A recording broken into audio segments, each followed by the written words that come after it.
अस्सलाम वालेकुम दोस्तों, कुछ बातें ऐसी होती हैं जिनको हमारे सियासतदान छुपा लेते हैं और छुपानी भी चाहिए मुल्क के मुफाद को देखते हुए, लेकिन जब वो मजबूर हो जाएं और देखें कि हालात ठीक होने का नाम नहीं ले रहे और जुल्म कम नहीं हो रहा तो उनको फिर बातें मजबूरन दुनिया के सामने और कौम के सामने रखनी पड़ती हैं। और फवाद चौधरी ने जो बरतानिया में इंटरव्यू दे दिया है, ये कमर बाजवा के लिए बहुत मुश्किल खड़ी कैसे कर सकता है, ये भी आपके सामने रखेंगे। साथ फैज़ हमीद ने क्या धोखा दिया इमरान खान को, ये भी आपके सामने रखते हैं।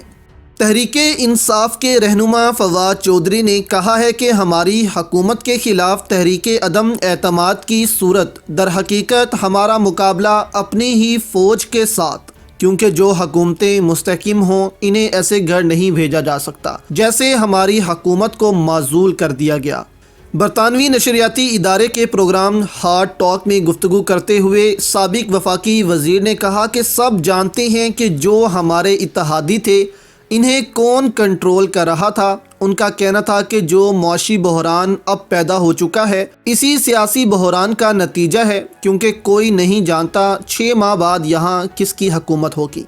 पीटीआई रहनुमा ने कहा कि सियासी इस्तेहकाम के बगैर मौशी इस्तेहकाम नहीं ला सकते। हमारी इत्तेहादी जमातों के तर्ज अमल से वाज़िया था कि कहीं से मिलने वाली हदायत पर अमल कर रही हैं। सबको पता है इन जमातों को एस्टेब्लिशमेंट कंट्रोल करती है और इनकी पोजीशनें क्या हैं।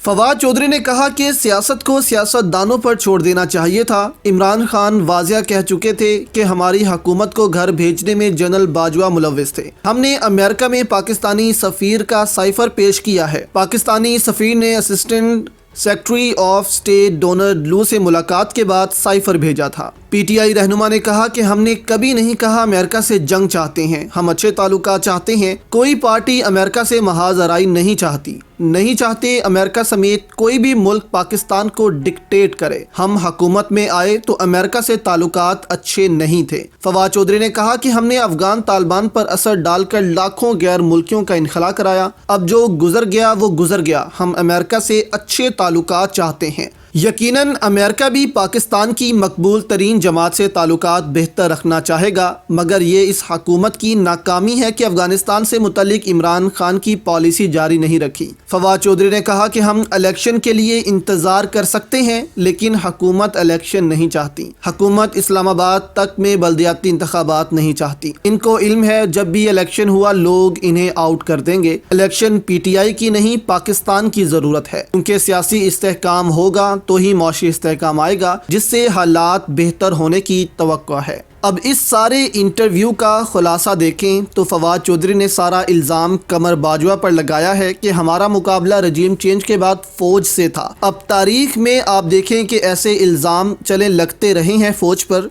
लेकिन हर बार अवाम आर्मी के साथ खड़ी होती थी और जो बोलते थे इनकी बात में इतना वज़न फिर नहीं रहता था, क्योंकि अवाम आर्मी के पीछे खड़ी रहती थी। लेकिन इस दफ़ा अवाम इमरान खान के पीछे खड़ी हो गई है और किसी भी सूरत मानने को तैयार नहीं कि कमर बाजवा बेगुनाह हैं। अब इस इंटरव्यू के बाद कमर बाजवा मज़ीद मुश्किलात में घिरते नज़र आ रहे हैं और इदारे को अब मजबूरन कमर बाजवा से दूरी इख्तियार करनी होगी और ख़ुद को सियासत से दूर करना ही होगा, क्योंकि आपके सामने है अब कि कैसे मोनस इलाही के लोगों को अगवा किया गया एजेंसियों की जानिब से और उनको मजबूरन कहना पड़ा कि वो पीडीएम में नहीं जाना चाहते। उनको मजबूर क्यों किया जा रहा है। दूसरी जानिब दोस्तों, फैज़ हमीद को हम सब इमरान खान के हमायती समझते थे, लेकिन आदिल राजा की बात सच साबित हो गई है कि कमर बाजवा और फैज़ हमीद दोनों पैसा ही बनाते रहे हैं। सोशल मीडिया सारफीन का कहना है कि मुनाफिक का फैसला बाद में करें। पहले 2 मिनट की खामोशी इन लोगों के लिए जो फैज़ हमीद को आसमान पर बिठाए फिरते थे।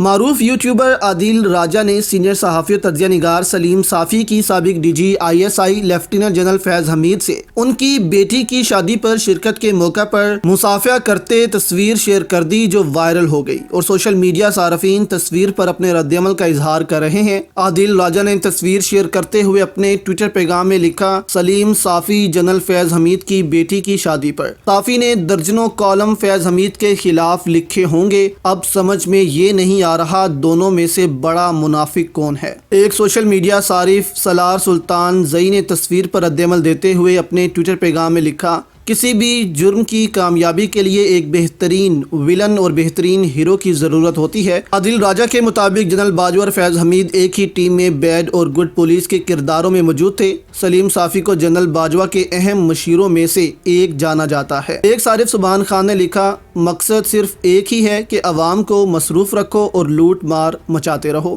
ایک صارف شیما افضل نے رد عمل دیتے ہوئے ٹویٹر پیغام میں لکھا، منافق کا فیصلہ بعد میں کریں، پہلے 2 منٹ کی خاموشی ان لوگوں کے لیے جو فیض حمید کو آسمان پر بٹھائے پھرتے تھے۔ ایک صارف آصف خٹک نے اپنے ٹویٹر پیغام میں لکھا، یہ سلیم لفافی فیض حمید کی بیٹی کی شادی پر۔ سب سے زیادہ بکواس بھی سلیم صافی نے فیض حمید پر اپنے کالم ٹی وی پروگراموں میں کی ہے، اور آج دیکھو کیسے گلے مل رہے ہیں۔ پتہ چلا پاکستانیوں غدار جرنیل اور صحافی اندر سے ایک ہیں۔